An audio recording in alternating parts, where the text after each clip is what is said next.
خوش آمدید۔ علم کی خدمت اور خیر کی تبلیغ کے لیے آئینہ فکر کو سبسکرائب کریں۔ بسم اللہ الرحمن الرحیم وبہ نستعین اما بعد قال اللہ تعالی فی القرآن المجید اعوذ باللہ من الشیطان الرجیم بسم اللہ الرحمن الرحیم ولا تہنوا ولا تحزنوا وانتم الاعلون ان کنتم مؤمنین صدق اللہ العظیم۔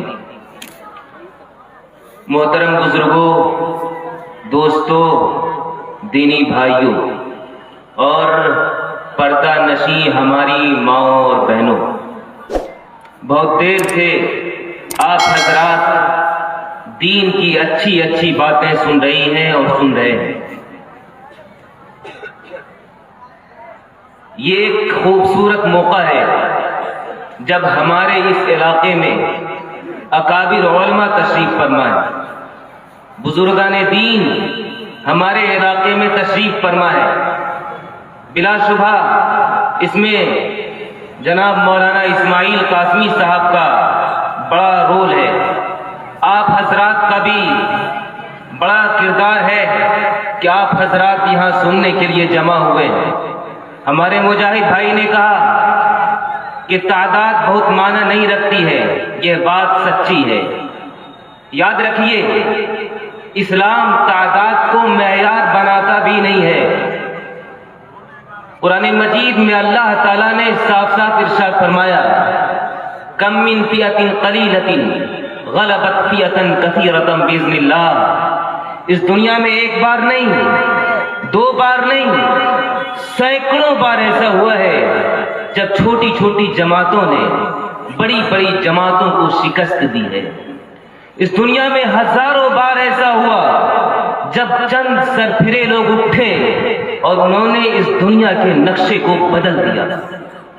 یہی چند لوگ جو یہاں بیٹھے ہوئے ہیں، خدا کی قسم اگر اپنے اندر تبدیلی پیدا کرنے کا عہد کر لے، اگر اپنے اندر بدلاؤ پیدا کرنے کی کوشش شروع کر دے، یہ چند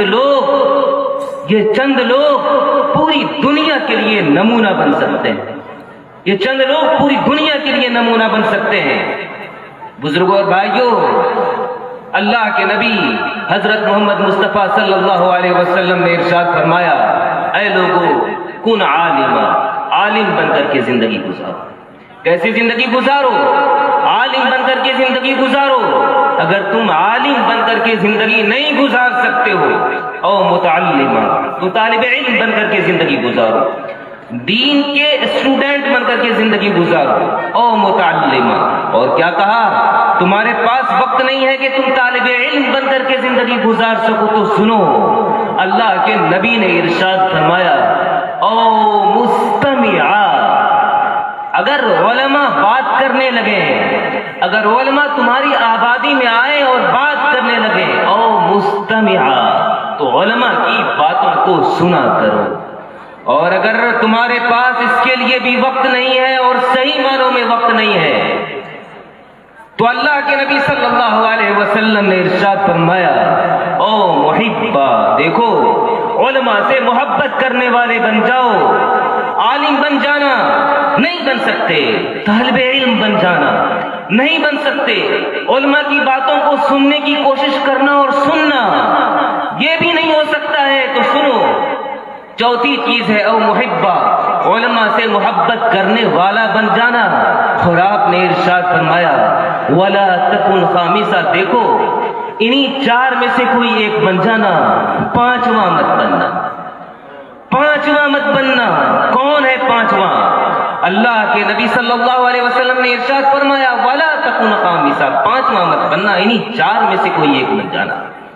اس حدیث کی تشریح علماء نے کی ہے اور لکھا ہے، وَالْخَامِسَةُ أَن تَبْغَضَ الْعِلْمَ وَأَهْلَهُ، پانچواں وہ لوگ ہیں جو علم سے نفرت کرتے ہیں، پانچواں وہ لوگ ہیں جو اہل علم سے، علماء سے نفرت کرتے ہیں۔ اللہ کے نبی صلی اللہ علیہ وسلم نے ارشاد فرمایا، وَلَا تَكُنْ خَامِسًا، پانچواں مت بننا، اگر پانچواں بنو گے فَتَهْلِكُ، تم ہلاک ہو جاؤ گے۔ اے میرے بھائیو، آج یہاں اکابر علماء تشریف فرما ہے، جو لوگ سننے کے لیے یہاں پر جمع ہوئے ہیں، اسلام کی نگاہ میں وہ لوگ اہم لوگ ہیں۔ خدا کی نگاہ میں وہ لوگ اہم لوگ ہیں۔ دنیا کے لوگ کیا سمجھتے ہیں کیا نہیں سمجھتے ہیں یہ کوئی معنی نہیں رکھتا ہے۔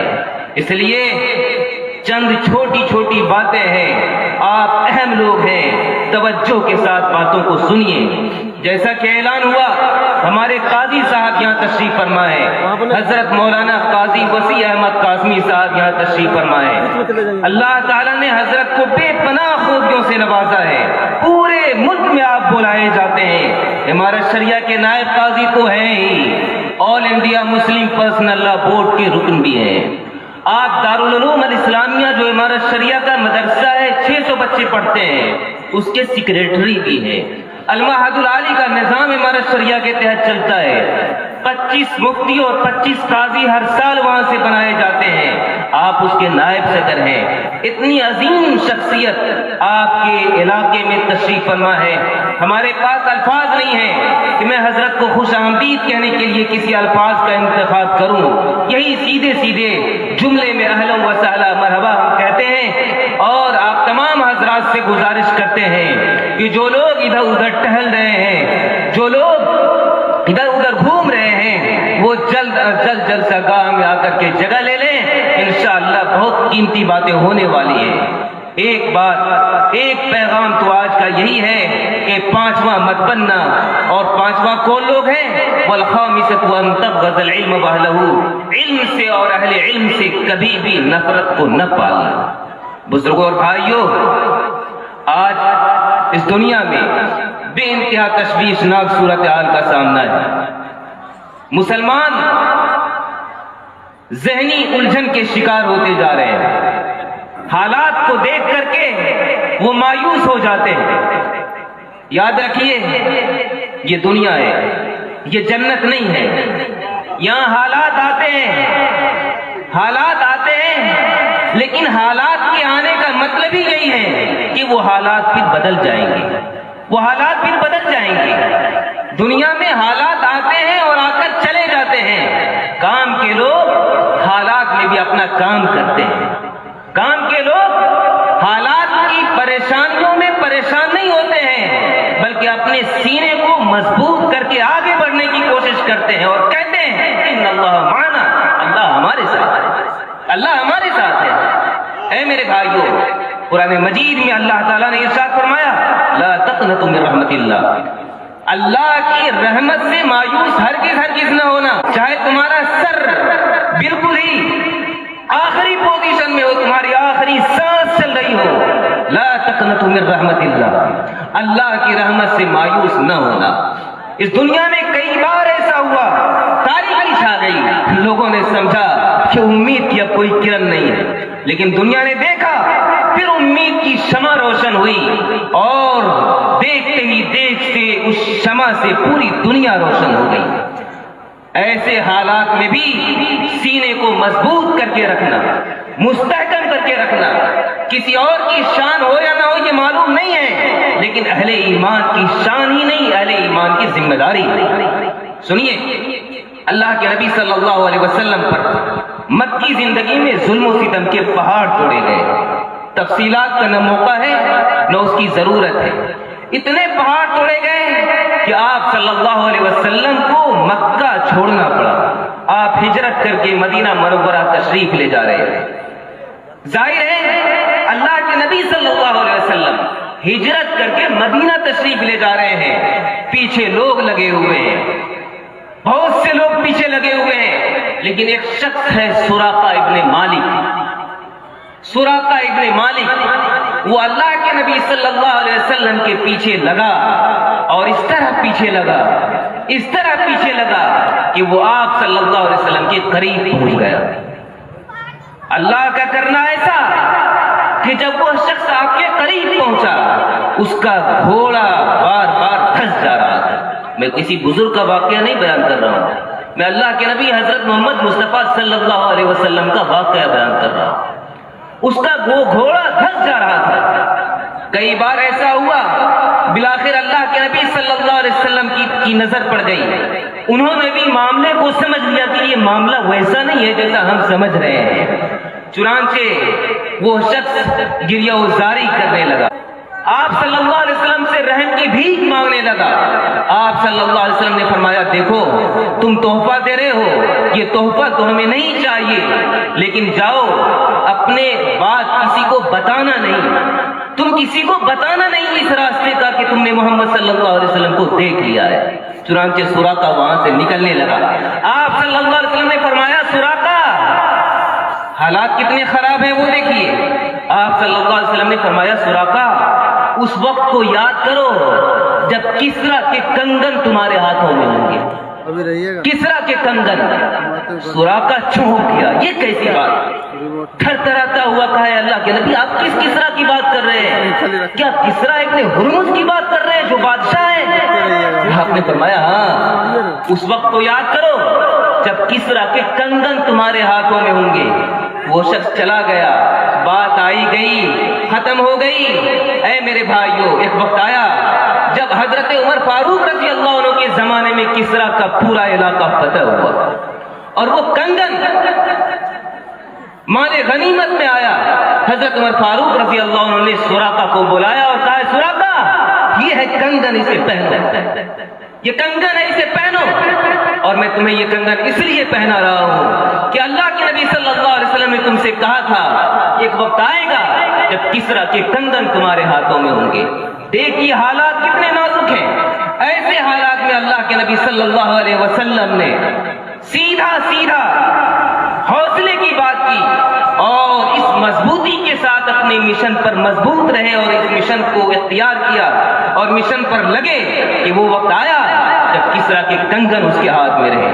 اس لیے میرے بھائیوں دوسرا پیغام اس جلسے کا یہ ہے کہ حالات کی ستم ظریفی سے مایوس ہرگز نہ ہوئیے، اپنے حصے کا کام کرتے رہیے، اپنے حصے کا کام کرتے رہیے۔ امارت شریعہ اپنا کام کر رہی ہے، دوسری تنظیمیں اپنا کام کر رہی ہیں، لیکن یاد رکھیے افراد کے ہاتھوں میں ہے اقوام کی تقدیر۔ ہر فرد ہے ملت کے مقدر کا ستارہ، ہر فرد ہے ملت کے مقدر کا ستارہ۔ تنظیمیں اپنا کام کر سکتی ہیں لیکن آپ کو اپنے حصے کا کام کرنا پڑے گا۔ کوئی کسی کا کام اس دنیا میں نہیں کرتا ہے۔ جو قوم اپنے حصے کا کام نہیں کرتی ہے، جو قوم اپنے حصے کا کام نہیں کرتی ہے، حالات کو دیکھ کر کے منہ چھپاتی ہے، دنیا اس کے منہ پر اور لات مارتی ہے۔ یہ صاف صاف بات ہے۔ اس لیے اے میرے بھائیوں آپ کو اپنی ذمہ داریاں ادا کرنی ہوں گی۔ بتائیے کون سا گناہ ہے جو آج ہم نہیں کر رہے ہیں؟ کون سا گناہ ہے جو آج ہم نہیں کر رہے ہیں؟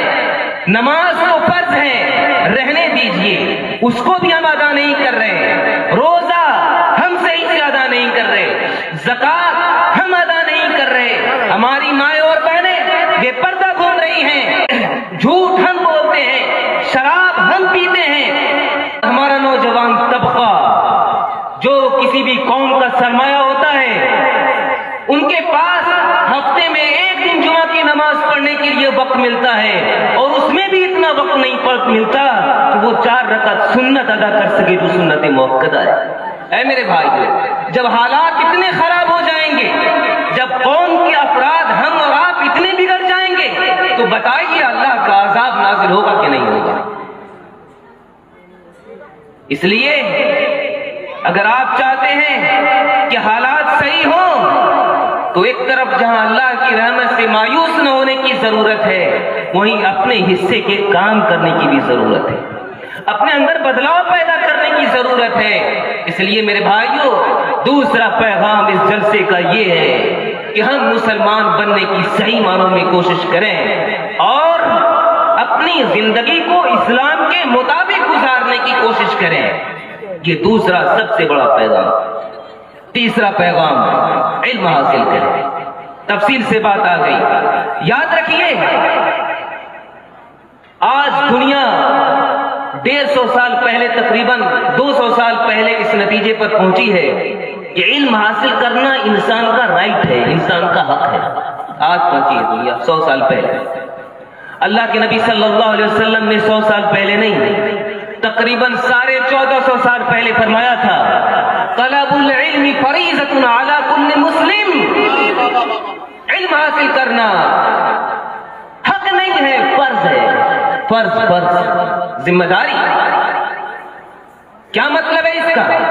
سنیے، دنیا کس نتیجے پر پہنچی ہے؟ علم حاصل کرنا حق ہے. حق کا مطلب یہ ہوتا ہے کہ اگر آپ اپنے حق کو نہیں لیں گے تو کوئی بات نہیں ہے. ایک مکان ہے، اس میں 5 بھائی کا حق ہے. ایک بھائی نے کہا جناب مجھے یہ حق نہیں چاہیے، بتائیے 4 بھائی خوش ہوگا کہ نہیں ہوگا؟ ارے ہوگا نا بھائی، 4 بھائی خوش ہو جائے گا. لیکن نماز پڑھنا آپ پر فرض ہے، آپ کی ذمہ داری ہے. نظامت کی ذمہ داری مولانا مجاہد حسنین کی ذمہ داری ہے نظامت کرنا. اگر یہ ذمہ داری ادا نہیں کریں گے تو بتائیے یہاں سے لوگ ان کو روانہ کریں گے کہ نہیں کریں گے؟ اے میرے بھائیو، اسلام نے علم حاصل کرنے کو فرض اور ذمہ داری قرار دیا ہے. 1400 سال پہلے فرض اور ذمہ داری قرار دیا ہے. دنیا آج اس نتیجے پر پہنچی ہے کہ علم حاصل کرنا اسلام کا حق ہے. اس کے معنی یہ ہوئے کہ دنیا 1000 ترقی کے دعوے کر لے، 1000 ترقی کے دعوے کر لے، پھر بھی اسلام کے اس نظریے تک نہیں پہنچ سکتی ہے جو نظریہ اللہ کے نبی صلی اللہ علیہ وسلم نے ہمیں 1450 سال پہلے دیا تھا. اس لیے میرے بھائیو یاد رکھیے، علم حاصل کرنا فرض ہے، ذمہ داری ہے. دین کا اجمالی علم حاصل کرنا تو فرض ہے. باقی جو علم نافع ہے، آپ سائنس کہیے، ٹیکنالوجی کہیے، معاشیات کہیے، بایولوجی کہیے، کیمسٹری کہیے، یہ بھی جتنے بھی علم ہیں یہ سارے علم بھی ہمارے اور آپ کے ہی حاصل کرنے کے ہیں، ہمارے ہی حاصل کرنے کے ہیں، اور یہ نفع بخش علم ہے. لہذا تیسرا پیغام اس جلسے کا یہ ہے کہ علم کی اہمیت کو سمجھیے اور علم حاصل کرنے کی کوشش کیجیے. چوتھا کام، چوتھی ذمہ داری یہ ہے، یہ اولاد جو اللہ تعالیٰ نے آپ حضرات کو دی ہے، یہ اولاد بہت بڑی نعمت ہے. یہ اولاد بہت بڑی نعمت ہے. آج ہماری اولاد کہاں کہاں پھنسی ہوئی ہے یہ آپ بھی جانتے ہیں. باپ میں اتنی ہمت نہیں ہے وہ اپنے بچے کو ٹوک سکے کہ تم غلط کام کر رہے ہو. بتاؤ ایسی نوبت آ گئی ہے کہ نہیں آئے گئی؟ باپ کو یہ ہمت نہیں ہے وہ اپنے بچے کے گناہ کو دیکھے اور کہے کہ تم غلط کام کر رہے ہو. کیوں ایسی نوبت آئی؟ اے میرے بھائیو، اولاد کی صحیح تربیت کیجیے، اولاد کی صحیح تربیت کیجیے. یہ اولاد اللہ تعالیٰ کی بے انتہا بیش قیمت نعمت ہے. جنہیں یہ نعمت نہیں ملی ہے وہ اس نعمت کو سمجھتے ہیں. اگر اللہ تعالیٰ نے آپ کو اولاد دی ہے، اس نعمت کو سمجھیے، اس کی صحیح تربیت کیجیے. ابھی ہمارے مولانا طہا صاحب نے تفصیل سے آپ کے سامنے رکھی ہے یہ بات. میں نے ہی دراصل حضرت دامت برکاتہم سے کہی تھی کہ حضرت رحمانی تھٹی ہمارا بہت ہی اہم ادارہ ہے. رحمانی تھٹی کا فیض اور جگہ تو پہنچ رہا ہے لیکن ہمارے دیار میں صحیح سے نہیں پہنچ رہا ہے. لہذا ہمیں ایک ایسا آدمی دیجیے جو اس پروگرام میں جا کر کے رحمانی تھٹی کی بات کرے اور لوگوں کو اس طرف توجہ دلائے کہ آپ بھی اپنے بچے کو رحمانی تھٹی میں بھیجیے. حضرت نے ہماری اس چھوٹی سی گزارش کو قبول فرما لی اور ہمارے مولانا طہا صاحب آپ کے درمیان تشریف فرما ہوئے.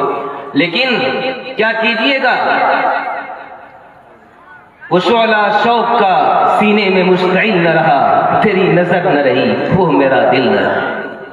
صورتحال یہ ہے، ایسے ایسے لوگ ہمارے درمیان آئے اور وہی رفتار بے ڈھنگی جو پہلے تھی وہ اب بھی ہے. کیسے حالات بدلیں گے؟ کیسے حالات بدلیں گے؟ کون آ کر کے حالات بدلے گا؟ اے میرے بھائیو، اس لیے چوتھا پیغام اس جلسے کا یہ ہے کہ اولاد کی صحیح تربیت کیجیے. پانچواں پیغام جس کے بعد انشاءاللہ بات ہی ختم کر دوں گا وہ یہ کہ یاد رکھیے، آج اسلام اگر بدنام ہو رہا ہے اس میں ہمارا اور آپ کا بھی اچھا خاصا قصور ہے. اسلام اللہ تعالیٰ کا واحد دین ہے.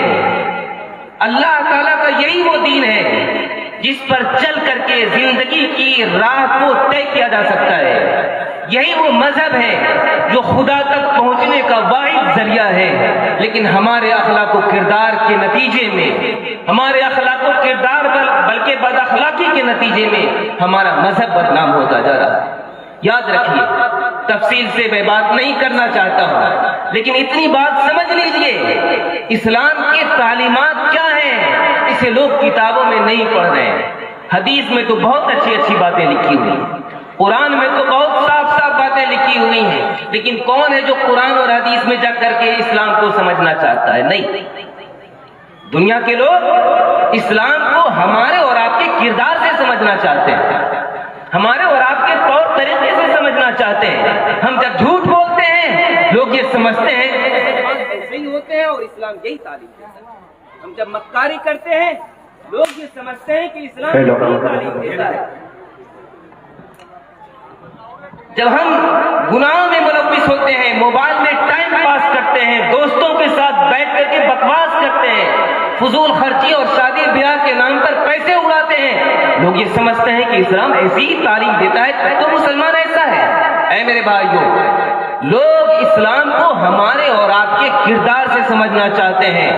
اگر ہمارا کردار صحیح نہیں ہوا، ہمارے طور طریقے صحیح نہیں ہوئے اور ہمارے بد کرداری کے نتیجے میں یہ مقدس دین اگر بدنام ہوا، ذرا سوچ کر کے بتاؤ اللہ کے نبی صلی اللہ علیہ وسلم کا سامنا آپ کیسے کریں گے؟ کیسے کریں گے آپ اللہ رب العزت کا سامنا؟ کیسے کریں گے آپ اللہ کے نبی حضرت محمد مصطفیٰ صلی اللہ علیہ وسلم کا سامنا، جس نے اخلاق و کردار کا وہ درس دیا ہے جس سے بہتر درس اس دنیا میں دیا ہی نہیں جا سکتا؟ آپس میں لڑنا، آپس میں جھگڑنا ہماری بد اخلاقی کا یہ عالم ہے۔ اے لوگو، صاف صاف سنیے، اللہ کے نبی صلی اللہ علیہ وسلم نے آپس میں جینے کا طریقہ بتایا ہے۔ آپ نے ارشاد فرمایا، صل من قطع، اے لوگو اس شخص سے رشتہ داری کو جوڑو جو تم سے رشتہ داریوں کو توڑتا ہے، واعف عمن ظلمک، اور اے لوگو اس شخص کو معاف کر دو جو تم پر ظلم کیا کرتا ہے، واحسن الی من اساء الیک، اور اس شخص سے اچھا سلوک کرو جو تمہارے ساتھ برا سلوک کیا کرتا ہے۔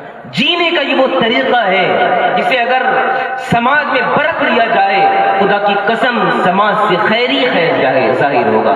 اس لیے پانچواں پیغام اس جلسے کا یہ ہے کہ ہم اپنے اخلاق و کردار کو درست کریں، اپنے اخلاق اور بد اخلاقی سے اسلام کو ہرگز بدنام نہ کریں۔ یہ جلدی 4-5 بات میرے ذہن میں آئی۔ خدا کی قسم اگر ہم لوگ بدلاؤ پر آ جائیں گے، اگر ہم لوگ اپنے آپ کو بدلنے کی کوشش کریں گے تو یہی چند لوگ اس دنیا میں خیر کو پیدا کرنے کا ذریعہ بنیں گے انشاءاللہ۔ ہمیں امید ہے کہ باتیں جو کہی گئی ہیں آپ حضرات اس پر عمل کریں گے، اور آنے والے دنوں میں جب بھی اکابر علماء یہاں پر تشریف فرما ہوں گے تو بڑی تعداد میں یہاں پر لوگ جمع ہوں گے، اور آج کے بعد کا جو دن ہوگا ویسا دن نہیں ہوگا جس طرح کا دن ہمارا پہلے گزرا ہے۔ اللہ تعالی ہم سب کو کہنے سننے سے زیادہ عمل کی توفیق عطا فرمائے۔ اب آپ جانتے ہیں بہت ہی بڑے عالم دین ہمارے درمیان تشریف فرما ہے، ہم سب کے استاد ہیں، اور ہمارے جیسے نہ جانے کتنوں کے استاد ہیں حضرت۔ میں حضرت کے سامنے میں ویسے بھی زیادہ بات نہیں کرنا چاہتا تھا، پھر بھی کچھ باتیں ہو گئی ہیں۔ عموماً جو 4-5 پیغام دیے گئے ہیں وہ اہم پیغام ہے، اسے ضرور یاد رکھیے گا۔ اللہ تعالی ہم سب کو کہنے سننے سے زیادہ عمل کی توفیق عطا فرمائے۔ ربنا تقبل منا انک انت السمیع العلیم وتب علینا انک انت التواب الرحیم۔